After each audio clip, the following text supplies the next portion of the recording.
Hello, welcome to another edition of Trends with LJE, where we bring you the latest developments and developing stories across Nigeria and Africa. I am John Nkamiang. Do well to be part of our growing online community by hitting that follow, like, and share button right now on all platforms at LJE Nigeria. Joining me to dissect today's trending stories are the brilliant minds of Miriam Gamaliel and Esther Ikweri. Thank you, ladies, for making time to be on the show this morning. Thank you, Mr. John. All right, without much ado, let's quickly run through our headlines for this edition of Trends. New service chiefs arrived National Assembly complex as President celebrates confirmation. Resident doctors write open letter to Tinubu on state of Nigeria's health sector. VeryDarkMan shades Nnamdi Kanu's protesters over silence after Sowore's arrest. Omoni Oboli thanks fans after massive success of Love in Every Word. Kogi lady faces legal threat for secretly recording married man in hotel, sending videos to his wife. And Unilag cracks down on skit makers, bans filming without approval. We start with the latest story of the newly appointed service chiefs. Confirmation by the National Assembly on Wednesday. Few hours after the confirmation of appointments, the presidency reacted with elation. Specifically, the special advisor to the President Bola Tinubu on Senate matters, Senator Bashir Lado, in a personal signed statement expressed his happiness on the smooth screening and confirmation of appointments of the service chiefs by the Senate.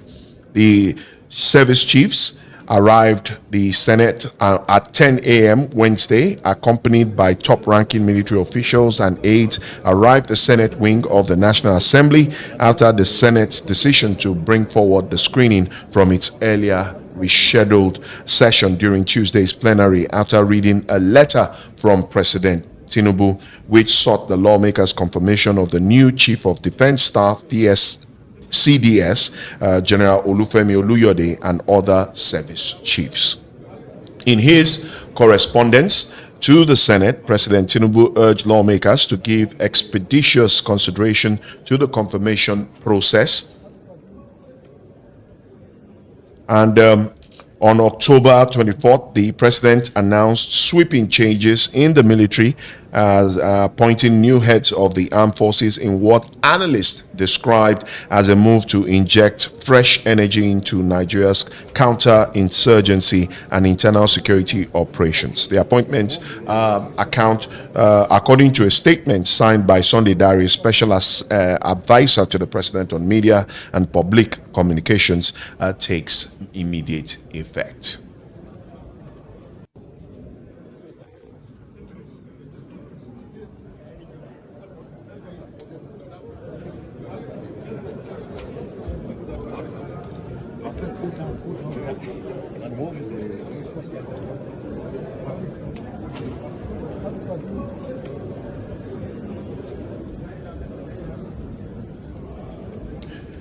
Moving ahead, the Nigerian Association of Resident Doctors, NAD, has appealed to President Bola Tinubu to wade into the nation's ailing healthcare system and save it from imminent collapse. In an open letter titled A Passionate Appeal to the Commander-in-Chief of the Federation, dated October 27, 2025, and signed by NED President Dr. Mohammed Usman Suleiman, the group described the situation as both a national emergency and a matter of national security. The association said it was forced to reach out directly to the president after discovering that some individuals within government had misinformed him that all outstanding issues with resident doctors had been resolved. NAD maintained that such claims were not accurate, insisting that thousands of doctors across the country still work under extreme harsh conditions without adequate pay. Modern facilities or safety provisions at the heart of the doctor's appeal is a call for the payment of the 2023 Medical Residency Training Fund to every eligible doctor, which is a fund meant to support their specialist training and professional development. NAD is also demanding the immediate release of long overdue salary arrears dating as far back as 2014, full implementation of the new hazard allowance, and upward review of the consolidated medical salary structure, which they say no longer reflects the economic realities or the value of their service. Other demands include the payment of skipped arrears and consequent salary adjustments that have lingered unresolved, the replacement of doctors who had exited the system, the universal domestication of the Medical Residency Training Act across all states, and the release of withheld salaries of their colleagues.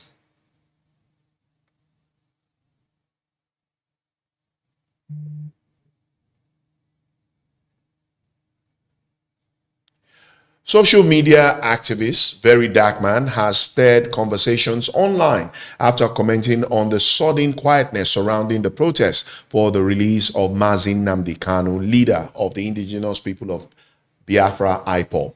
In a viral video shared on Wednesday, the outspoken critic remarked that ever since the arrest of fellow activist Omoyele Sowore, there has been an unusual silence among those who previously championed Nnamdi Kanu's case. Let's watch the video.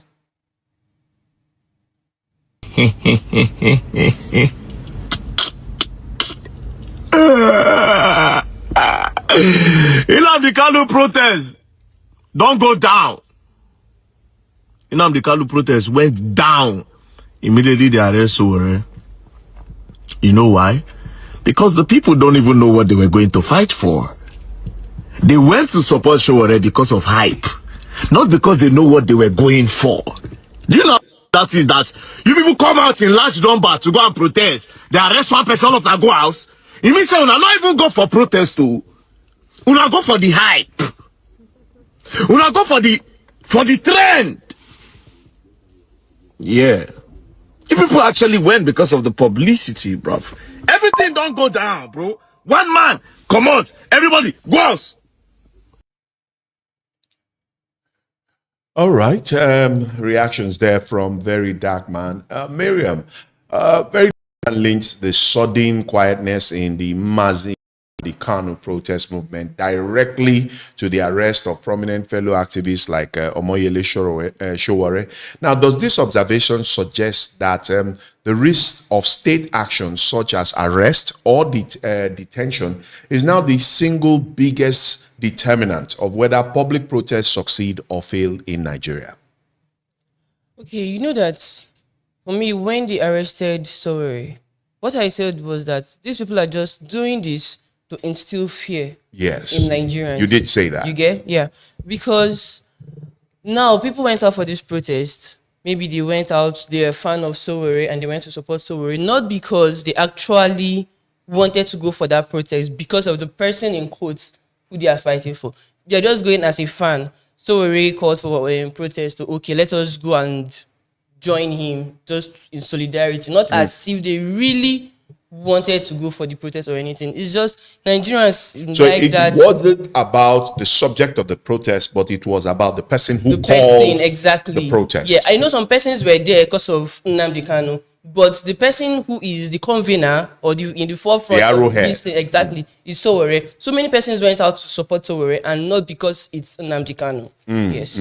So, but let's look at the fact that fear has now been weaponized. How, what does that psychologically chilling effect reveal about the state of civil liberties? That is your freedom, my freedom, because the Constitution guarantees us freedom of assembly, freedom of expression, freedom of movement, and the true cost of dissent voices.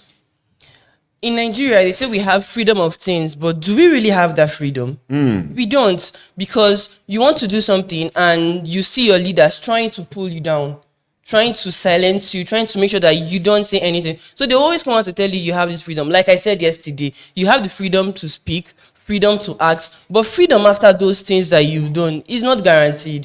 So that is just it. I know Nigerians now, we're all scared and no one talk. I don't know what I'll say today and tomorrow they'll come after me. Nobody wants to talk. At times you go out as a media person, you want to interview people to talk and they'll be like, no, they don't want to talk. Oh, maybe they don't come to me, they don't carry them. Stuff like that. People are scared. And I just hope that we'll find a way around that and to know that we should be able to stand up for ourselves.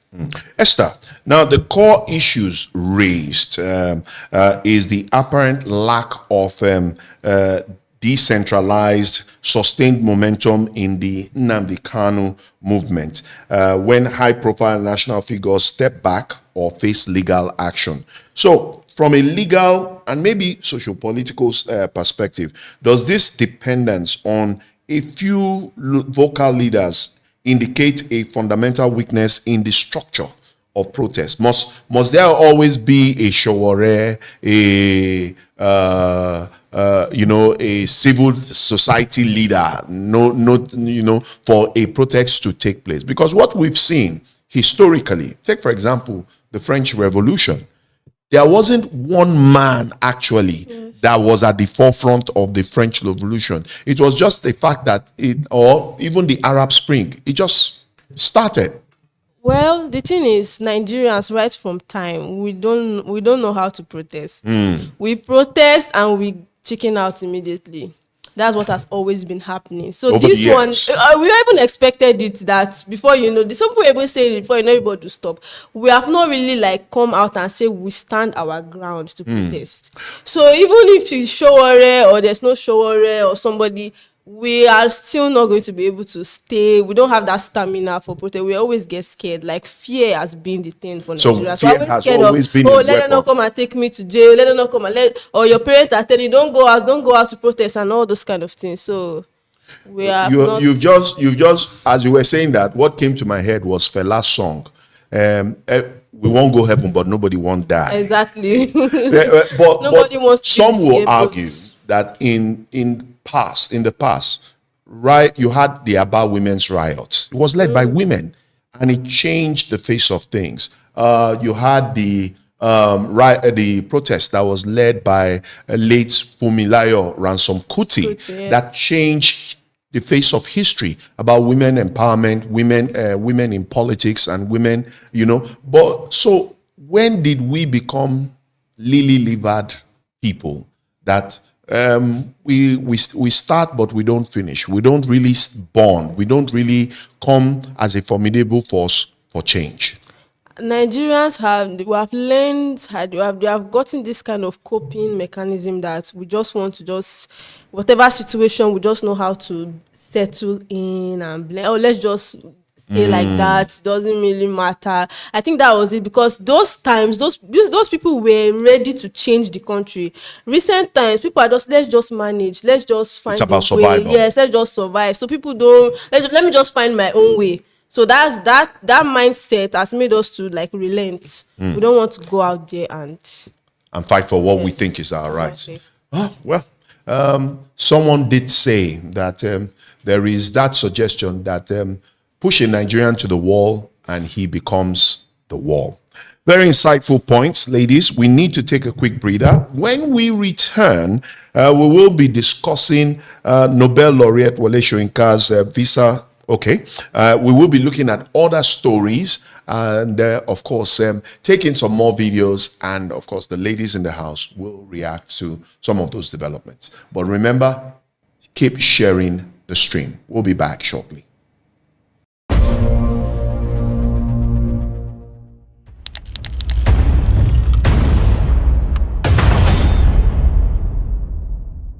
Nigeria is at a turning point.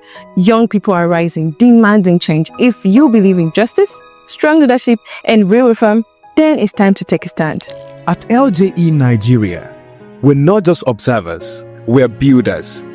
We're tackling leadership deficits, advocating for justice reforms, and driving economic advancements for all. As a volunteer, you won't just watch. You will be a part of it. You will gain access to powerful seminars, conferences, and mentorships from professionals who believe in your potential. No matter who you are, whether you're a student, an entrepreneur, a professional, or someone who cares, there's a place for you here. Network with passionate change makers, build skills, and step into leadership. Join LJE Nigeria today. Let's lead with truth. Let's build with courage. Let's rise for Nigeria. Become an LJE volunteer today and be the change Nigeria needs. Follow all our social media handles for more details.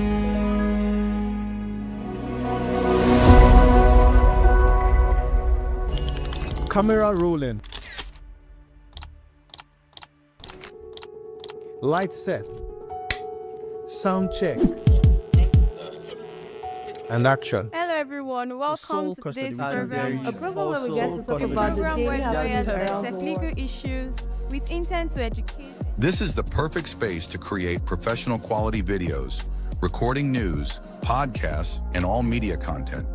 With top-of-the-line cameras, studio lighting, soundproof spaces, we provide everything you need for a seamless shoot. Our fully equipped studio ensures high-quality production every time.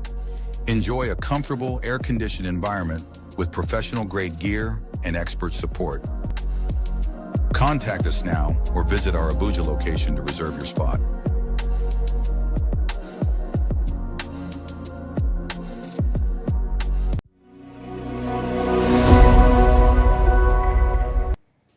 It still trends with LJE and Nollywood actress, filmmaker, and producer Omoni Oboli has penned an emotional message of appreciation to her fans, affectionately calling her fans besties. Now, following the overwhelming success of her latest project, Love in Every Word, The Wedding, in a heartfelt post shared across her social media pages, the award-winning actress expressed her gratitude for the massive outpour of love and support the film has received, both online and offline. Now, Omoni revealed that she was moved to tears by fans' reactions, noting that their encouragement reminded her of why she continues to tell stories that inspire, uplift, and celebrate love and faith. The actress, who has long championed positive representation of Nigerian culture and family values in films, also used the opportunity to urge fans to subscribe to her YouTube channel, Omoni Oboli TV, describing it as a crucial platform for sustaining creativity, telling stories, and empowering young talents in Nollywood. Omoni concluded her message with a promise to continue building a legacy of storytelling that celebrates love, resilience, and purpose. Love in Every Word, The Wedding, has continued to trend among Nollywood fans for its heartfelt message, strong performance, and celebration of Nigerian culture, further cementing Omoni Oboli's reputation as one of the industry's most beloved storytellers. Now, Miriam, interesting movie. I know that when Love in a Word 1 came out, the name Achalogo was trending. Men used it to call every beautiful woman Achalogo. Now, Omoni Oboli's success with Love in Every Word is attributed to the overwhelming support from her fans, and she specifically urged them to subscribe to her YouTube channel. Does this model, where a successful filmmaker pivots away from traditional cinema and subscription platforms like Netflix, Prime, just to mention a few, to direct distribution and fan funding via YouTube, represent the future of profitable filmmaking in Nollywood? And what are the possible challenges for producers who lack her established star power? Because we see the likes of Omoni Oboli, Ruth Kadiri, and a few others toying, putting more of their films and stories on YouTube than any other platform, streaming platform. The thing is, I've never been a fan of Nigerian movies. Wow. Nah, I've never been a fan. But since I got to know about Omoni Oboli TV on YouTube, anytime I see a movie on her channel, I make sure I watch. I don't skip, because she has a way of telling a story that will make you always want to finish the movie. So like it keeps you glued. it keeps you glued, exactly. But there are other Nigerian movies that you watch first scene, second scene, and you've lost interest. But for hers, it will keep you glued. Like the Achalugo, the season 1 of it, I loved it. Although the season 2, the wedding, wasn't really it for me. For you? Yes, I feel it's overhyped. I don't think it should have had that season 2. It would have ended in season 1 and climaxed it. Exactly. The episode 2, I mean the season 2 of it, isn't really given to me. And again, for the aspect of other Nollywood stars who have these YouTube channels on YouTube, you see that they will post a movie, then they will use faces of some actress and actors that you would like to see in the movie. Then when you watch the movie, you don't from see the beginning to end, you're not seeing any of these people, and you'll not be like, okay, so what is the need of putting this person's picture there when you know this person didn't feature in the movie? It doesn't make sense. It's just like you deceiving people. I know some movies I've watched on YouTube because of a particular person, and from beginning to end, I am not seeing this person, and I'm like, why? But for Omoni Oboli, it is always different. Consistent. Once she puts somebody there, make you like 100% sure the person will be in the movie from the beginning to end. Thumbs up to Omoni Oboli. I hope she keeps it up and nothing distracts her from her journey. Nice. Esther, now Omoni Oboli consciously champions positive representation of Nigerian culture and family values and focuses her story on stories that inspire and celebrate love, right? Now, in the Nollywood market, saturated with diverse narratives, including darker themes of crime and contemporary struggles, what is the social responsibility and long-term cultural impact of prioritizing these uplifting features, faith-based narratives, and does this choice limit the scope or artistic depth of Nigerian cinema? Okay, Omoni Oboli, love in every word.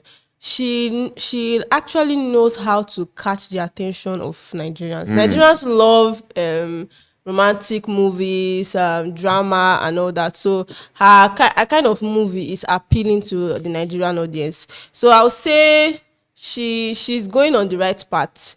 Yeah, of course, Nigerians, we have the kind of genres of movie that we are good at, and one of it is drama, love scenes, of course. So she's on the right path. So she made the right choice to keep her storylines guided on the lines of love, drama, faith, drama. Yes, exactly. Nice. Omobili, you got quite some fans here.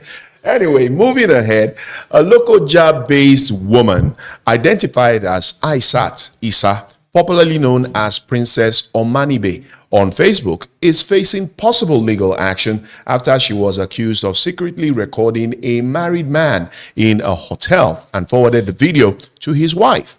Now, according to reports, the incident occurred during a birthday party in Lokoja, Kogi State, north central Nigeria.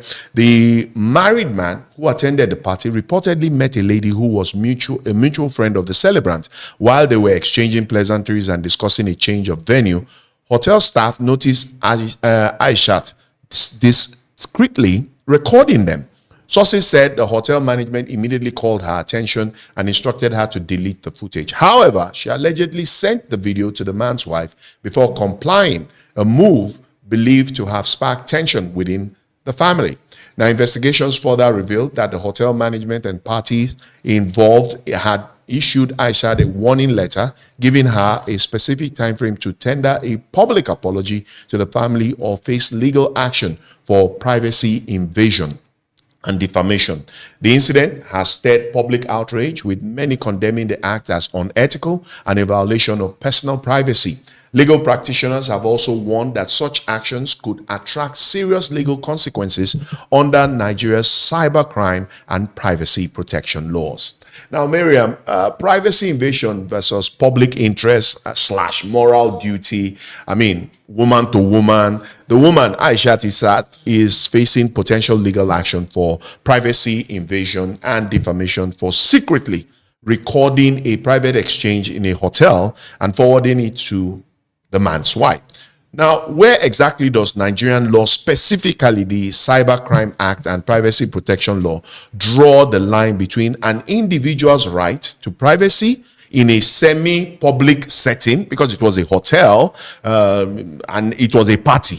It's a pub. I mean, it happened in a public place, and alleged moral duty or public interest in exposing potential infidelity on unethical conduct? Could the defense successfully argue that the transmission was private, just to the wife, and therefore mitigated?